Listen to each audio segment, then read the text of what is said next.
So welcome to everyone watching this video. My name is Ron Vashish and today I'm going to be teaching you simple linear regression, which is a hello world towards artificial intelligence. So let's get started. Here, you might be seeing these mathematical formulas and might be thinking, I should escape. But no, these mathematical formulas are actually pretty simple. Me, I'm also not a math expert, but let me teach you something in very basic terms so that in future we would be implementing it in a modern programming language zig. So let's get started. We have this graph. Everybody has seen this graph, right? We have x here, we have y here, right?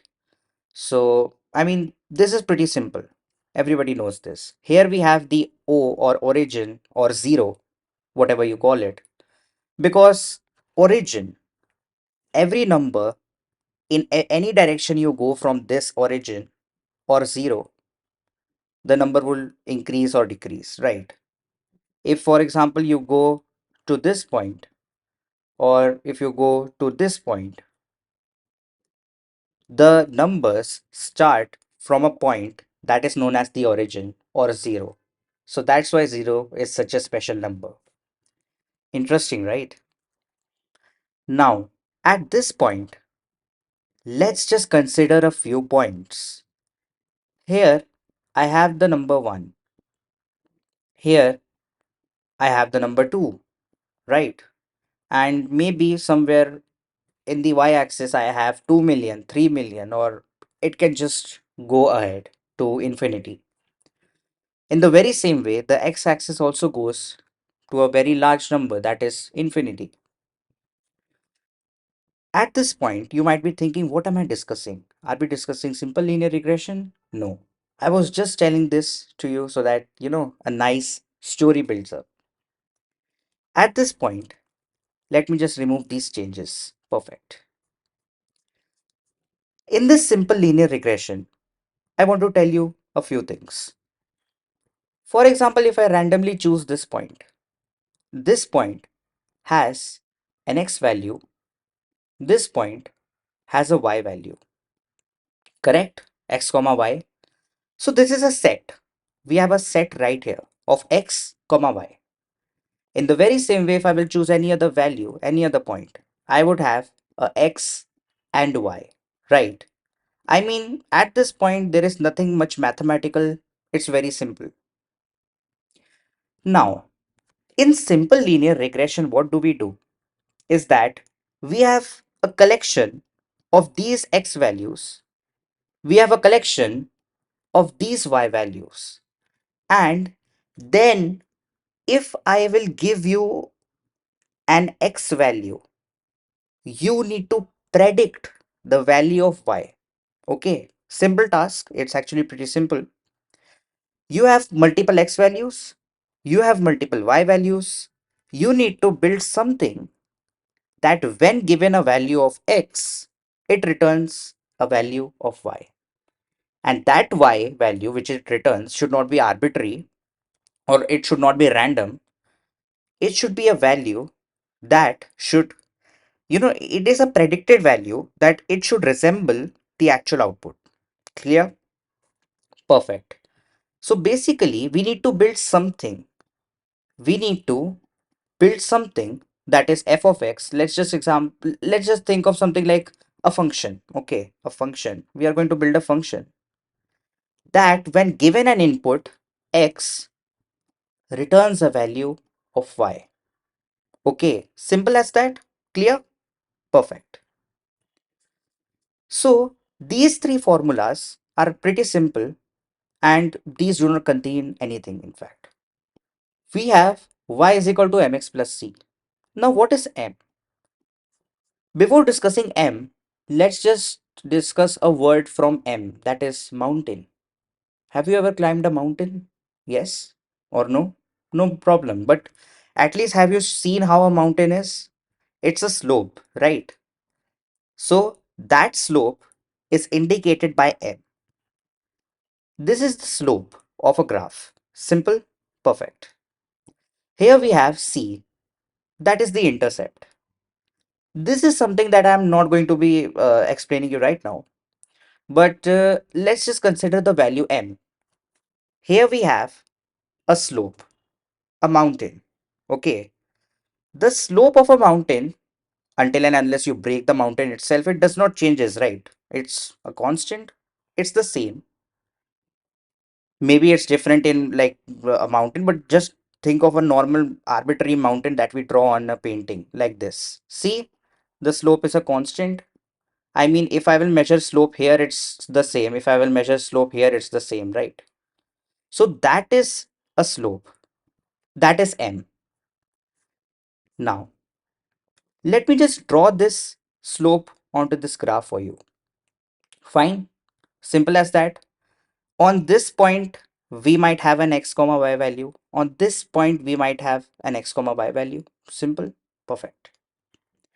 Now, on this slope, for example, let me just write x comma y, right? Now, how is this x comma y value coming? Uh, so for example, we have this value as x1 comma y1, and we have another value x2 comma y2. Simple, very good. And if I will draw two lines connecting these 2 points, okay, so if I will, yeah. So for example, if I have, let me just magnify this place. If I have drawn two of these points on this graph, on this line, which is the slope. So this line, right? So this is the slope right here. Okay, so here we have 90-degree because yes, we are we this is x1. This sorry, this was x2 comma y2. This was x1 comma y1, right? So can we just find something from this? Can we derive something from this without doing any maths? Yes, that's true. We can derive something. What is the length of this right here? Like on this thing, what is the length of this thing? Have you ever thought to yourself what is the length of this thing?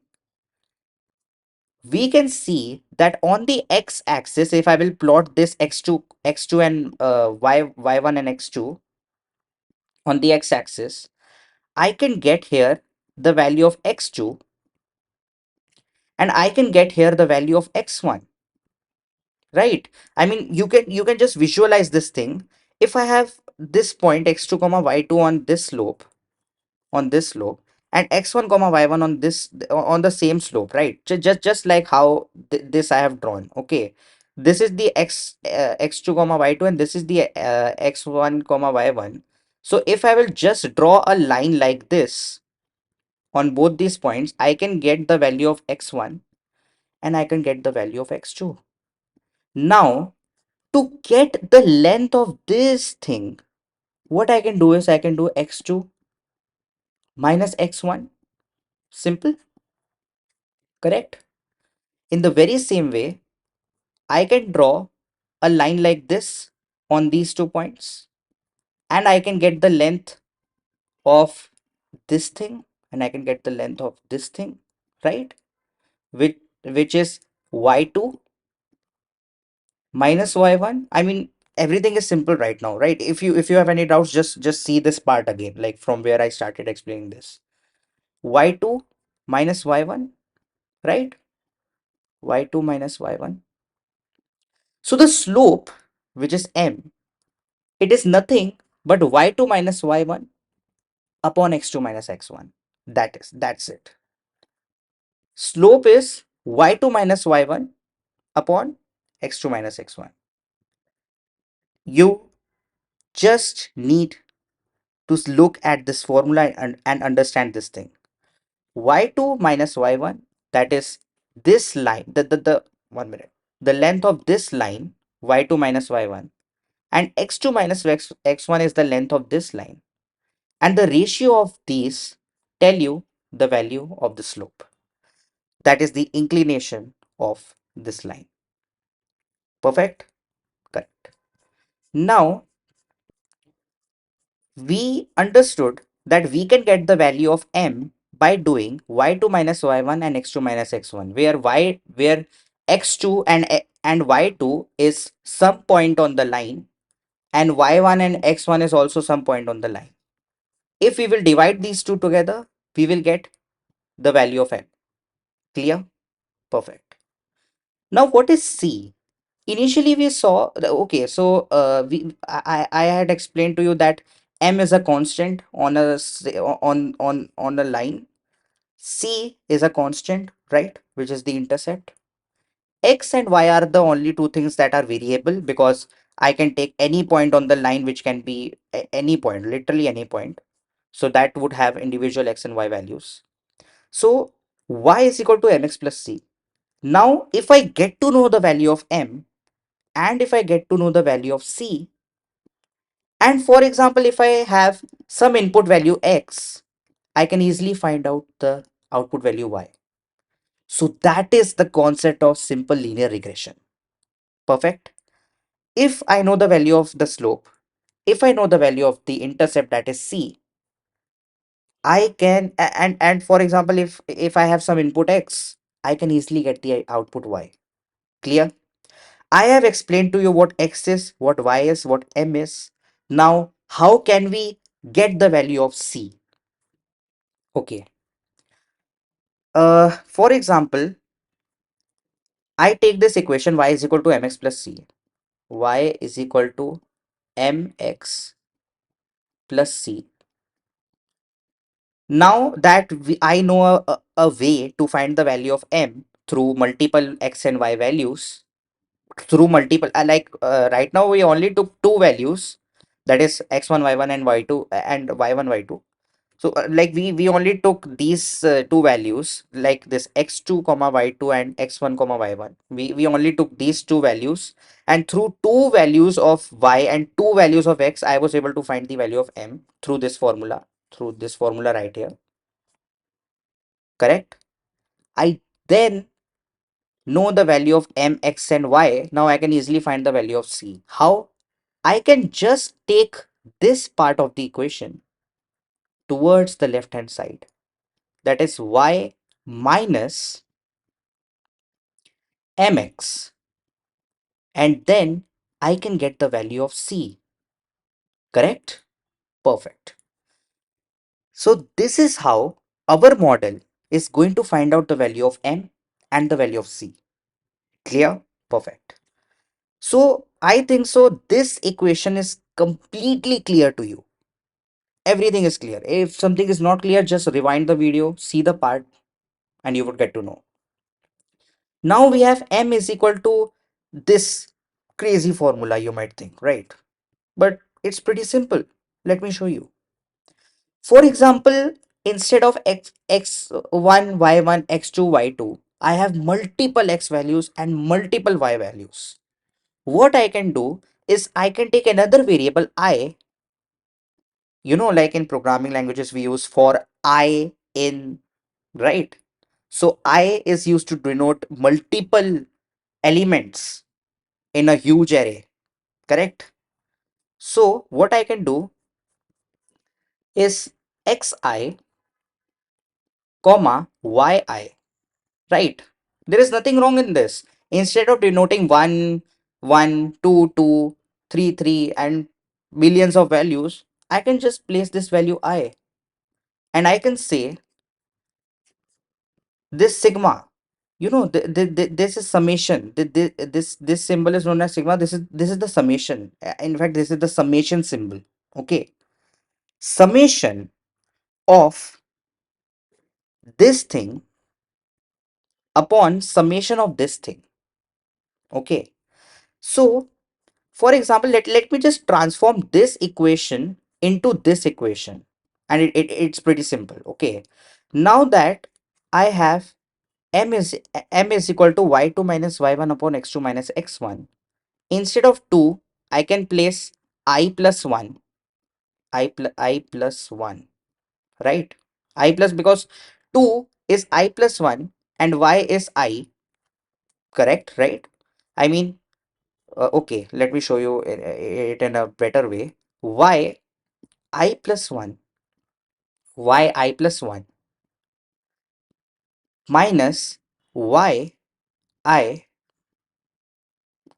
upon x I plus 1 minus x I. Okay, now that, so for example, you can have another value that is x3 comma y3. 1 minute, y3, right? x3 comma y3. You can have these, you can have this value also. So how can we denote x3 minus x2 upon y3 minus y2? I can use this formula. Simple. I mean, nothing is too complex in this formula. It's very simple, it's very straightforward, and it's very easy. Y I plus 1 minus yi upon x I plus 1 up minus xi. Correct? Perfect. So this formula itself is that x. Now you might think, what is this thing? Like x with a dash on top. That is average. Seriously, that's average. I initially told you that we can, okay, now, okay, let's just calm down and let's just think it in a more programming way. Okay, we have multiple values of x and multiple values of y, as I told you initially. So I can show them inside of an array that x that is, for example, xi, right? Xi, x I plus 1, right? I plus 1, comma, x I plus 2, I plus 2. So this can be an array, and here I have the capital X is equal to this thing. Okay, nothing too complex. And here I have this bar on top. So no, no, this is not the bar right now. Okay, okay. So this is the array with multiple x values, and I have this capital X denoting that. Now, if I will find the average of all these values, I have all of these values, and if I will find the average of all of these values, I will get the value of x bar. Clear? In the very same way, you can imagine for the y. I have an array y. I have a lot of y values inside of it. I average all of the y array, and I get the value of y bar. Simple. Now, this formula, I mean, this is now how maths work. But if I will just cancel this square at the bottom, and if I will cancel this thing, what I will get is, just see what I will get. Yi minus y average upon xi minus x average. See, I just cancelled this square, and I cancelled this thing at the top, and I got the same formula, right?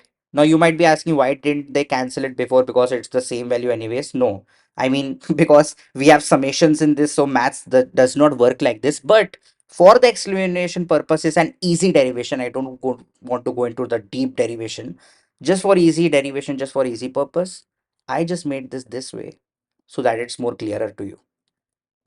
Yi minus y average upon xi minus x average. And if I will sum up all of the values, that is yi minus y average, I mean, I take y1 minus y average, y2 minus y average, y3 minus y average, and I sum all of that on the numerator, and in the denominator, I do xi, that is x1 minus x average, x2 minus x average, x3 minus x average. See, x1 minus x average, x2 minus x average, x3 minus x average. But once we do coding, this would be more clear to you. I can sum up all the denominators, sum up all of the numerators, and get the value of slope the very same way I was getting the value of slope right here. Clear? M is equal to y2 minus y1 upon x2 minus x1. The pretty same formula. Uh, X is equal to summation of y minus y average upon xi minus x average, because we would have billions of values. So that's why we are going to use this simple formula, that is this one. Once we will code this, this would be more clearer to you. I mean, I myself took so many days to just understand this one simple linear regression, and it would take time for you as well, but it's very simple. Okay, y is equal to y average minus m dot x average. What is this? We have this intercept. Okay, we have this intercept, and the very same way how I rearrange this formula, I told you that if I know the value of m, after like after I use this formula, I get the value of m, then I can place that m in this formula, and then I can get the value of y, right? I can place the value of m, I can place the value of c. If I have some value of x, I will get the value of y. Now, for example, if I have multiple x values, multiple y values, I calculate the value of slope, then how will I get the value of c? Using this formula or this formula. These two formulas are same. C is equal to y minus mx. The very same way. C is equal to y minus mx. See, both the formulas are same. I derived it. I just rearrange this formula to get this formula. Okay, to get this formula right here. Clear? C is equal to y average. Now this time I am using y average because I cannot use any arbitrary value of y or arbitrary value of x or any random value from those arrays, because that would not lead to a precise algorithm, precise model AI. Okay, so that's why I used y average minus m dot x average, and then I can easily get the value of c. I know all of this might sound too difficult. Maybe this sounds too difficult, and for some math, experts, those who already know this might think like, okay, this is easy. But soon, once we implement all of this in Zig programming language, like it's pretty sure that you will get all of these formulas and you will understand the whole concept of math behind simple linear regression. And once you understand this, understanding multiple linear regression and all the other things would be pretty easy for you. So thank you for everyone for watching this video. Be sure to smash that thumbs up button. Also subscribe to the channel for more such amazing content. Thank you and have a nice day.